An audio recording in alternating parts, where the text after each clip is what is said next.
Hello guys, gagawa tayo ng shake. So wala tayong blender. So ang ginawa ko guys, pina-frozen ko tong milk. Gagamit tayo ng Starbucks cup. Yan. Mapapansin nyo guys. Para din siyang blender. Ayan. Hindi mo na kailangan magkaroon ng blender. Siguro tayo dito ng mocha.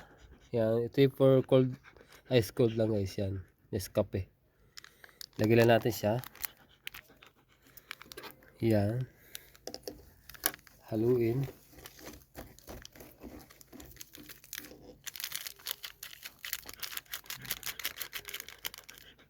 So haluin lang natin guys.